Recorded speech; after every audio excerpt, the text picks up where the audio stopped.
আসসালামু আলাইকুম। আজ বুক ভরা একরাশ হাহাকার আর আগামীর শঙ্কা নিয়ে আপনাদের সামনে দাঁড়িয়েছি। আমরা কি জন্য রাজপথে রক্ত দিয়েছিলাম?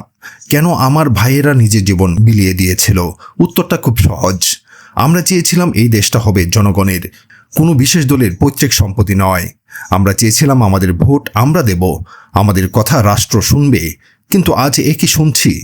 দেশের বিশিষ্ট চিন্তাবিদ এবং সুজন সম্পাদক ডক্টর বদিউল আলম মজুমদার এক সাক্ষাৎকারে যে সত্যটি তুলে ধরেছেন তা আমাদের কপালে চিন্তার ভাঁজ ফেলে দিয়েছে। আজ আমরা কথা বলবো গণভোট নিয়ে এবং সেই ক্ষমতার অপব্যবহার নিয়ে, যা আমাদের আবার এক অন্ধকারের দিকে ঠেলে দিতে পারে। ডক্টর বদিউল আলম মজুমদার স্পষ্ট ভাষায় বলেছেন, সংবিধান হলো উইল অব দ্য পিপুল, অর্থাৎ জনগণের ইচ্ছার প্রতিফলন। আর এই ইচ্ছা মাপার একমাত্র স্বচ্ছ উপায় হলো গণভোট। যখন জনগণের সার্বভৌম ক্ষমতার ভিত্তিতে কোনো বিষয়ে গণভোট হয়, তখন তা মেনে নেওয়া যে কোনো নির্বাচিত দলের জন্য বাধ্যতামূলক। কিন্তু আফসোসের বিষয় হলো, বড় বড় রাজনৈতিক দলগুলো, বিশেষ করে বিএনপি, আজ গণভোটের কথা শুনলেই পাশ কাটিয়ে যেতে চায়। তারা চায় ক্ষমতা, কিন্তু জনগণের সরাসরি প্রশ্নের মুখোমুখি হতে তারা ভয় পায়।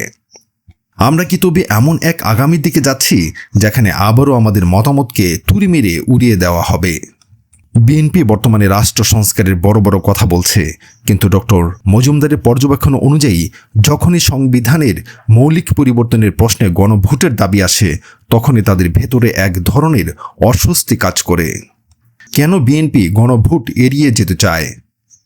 সংসদে 2/3 সংখ্যাগরিষ্ঠতা থাকলে নিজের ইচ্ছামতো যে কোনো আইন পাশ করা যায়।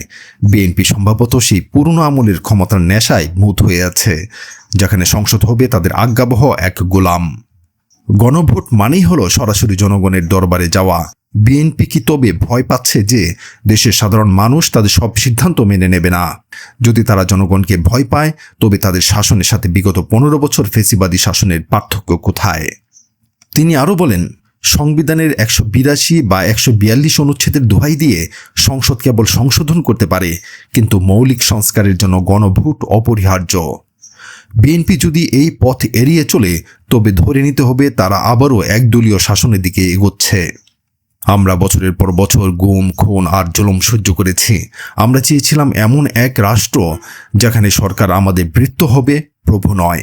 কিন্তু আজ যখন দেখছি একটি দল জনগণের সরাসরি অংশগ্রহণের পথ বা গণভোটকে গুরুত্ব দিচ্ছে না, তখন মনে প্রশ্ন জাগে, আমার ভাইদের রক্ত কি তবে বৃথা যাবে? তিনি আরও বলেন, তা আসলে আমাদের সবার বুকের ব্যথা। তিনি যখন বলেন যে জনগণের ম্যান্ডেট পালন করা বাধ্যতামূলক, তখন তিনি আসলে সেই সব শহীদের আত্মার কথা বলেন যারা বৈষম্যহীন রাষ্ট্রের স্বপ্ন দেখেছিল।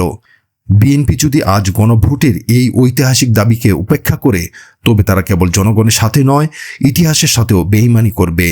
আমরা দেখেছি কিভাবে একটি দল বছরের পর বছর জনগণের কণ্ঠরোধ করে রেখেছিল।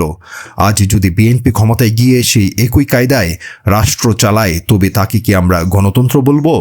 ডক্টর মজুমদার সতর্ক করেছেন যে জনগণের সার্বভৌম ক্ষমতা ব্যবহার করে যদি গণভোট না নেওয়া হয়, তবে তা হবে গণতন্ত্রের মৃত্যু। নিয়ন্ত্রণহীন ক্ষমতা যে কোনো মানুষকে পশুর চেয়েও অধম করে তুলতে পারে। বিএনপি যদি মনে করে তারা শুধু সংসদের ভোটাভুটি দিয়ে দেশ পরিচালনা করবে এবং সাধারণ মানুষের সরাসরি মতামত নেবে না, তবে সেই ক্ষমতা খুব দ্রুতই স্বৈরাচারের রূপ নেবে। আমরা কি আবারও সেই পুলিশের বুট আর টিয়ার শেলের নিচে বাঁচতে চাই? যদি না চাই, তবে আমাদের আজই সোচ্চার হতে হবে। প্রিয় দর্শক, ডক্টর বদিউল আলম মজুমদার আমাদের চোখের পর্দা খুলে দিয়েছেন। তিনি আমাদের মনে করিয়ে দিয়েছেন যে গণভোট ছাড়া কোনো মৌলিক সংস্কার দীর্ঘস্থায়ী বা গ্রহণযোগ্য হতে পারে না। আমরা বিএনপিকে সতর্ক করতে চাই, জনগণ আপনাদের সাথে আছে যতক্ষণ আপনারা জনগণের ক্ষমতায়ন নিশ্চিত করবেন। কিন্তু যদি আপনারা জনগণের রায়কে উপেক্ষা করে স্বৈরাচারী হয়ে ওঠার চেষ্টা করেন, তবে এই জনগণই আপনাদের আস্থা করে নিক্ষেপ করবে। রাষ্ট্র কোনো দলের নয়, রাষ্ট্র জনগণের। আর জনগণের রায় নেওয়ার একমাত্র পথ হলো গণভোট। আসুন আমরা দাবি তুলি, সংবিধানের প্রতিটি বড় সিদ্ধান্তে গণভোট চাই। কোনো ধরনের গড়িমসি সহ্য করা হবে না। ভিডিওটি শেয়ার করে সবার মাঝে সচেতনতা ছড়িয়ে দিন। আপনাদের মতামত কমেন্টে জানাতে ভুলবেন না। আল্লাহ হাফেজ।